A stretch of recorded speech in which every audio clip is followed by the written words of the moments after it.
मैं ना बहनी एक बात नहीं समझे पात हो तो शेयर करत हो तुमन करा बताहा का ये है। जैसे मोर घर वाला है ना नहाए जाही ना तो मतलब तौलिया ले जाना भूल जाही, समझा। हाँ तौलिया लेके नहीं जाही तहले ओई में ले चिल्लाही तौलिया दे दे तौलिया दे दे। हाँ तौलिया दहा तहा नहा के निकल ही ना तहा ओह ना ओला बनियाइन नहीं मिली। हाँ बनियाइन में रहती होती चिल्लात रही कति मोर बनियाइन कति, जबकि रात के ना बता के सुते रही है नहीं कि ए मैं तो धरे है बनियाइन करके। फिर भूल जाही फिर दे देता हूँ मैं हाथ में उठा के, तहाँ ले तैयार वैयार हो जाही सब चीज़ ला मैं दे देता हूँ। तहाँ टिफिन ला ले जाना भूल जाही। हाँ तहाँ मैं खुद करा हाँ ए टिफिन ला भूल गया है जी टिफिन ले जावा करके तहाँ टिफिन ला पकड़ ही।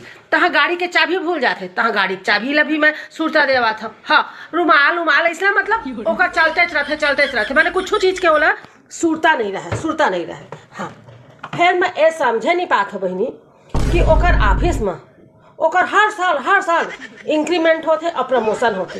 ये कैसे होते? हाँ जब तक का भूलैया आदमी हंस तो मतलब कि वहू गति भी काम करे में भूलते नहीं तो जरूर कुछ ना कुछ से एकर साजिश है। हाँ मोला इतना लगा थे नहीं तू मन बता। हाँ ए वही काम ला करते जेमा एला ना पैसा मिलते, ए वो काम नहीं करे जेमा एला पैसा नहीं मिले, है ना।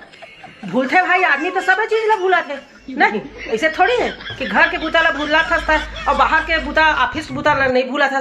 कहा बतौला पता है ओती भूलिया तो गाय पूरा जा ही मोल पैसा नहीं मिली। मोला ना वही समझ नहीं आते हाँ कि चक्कर का है। हाँ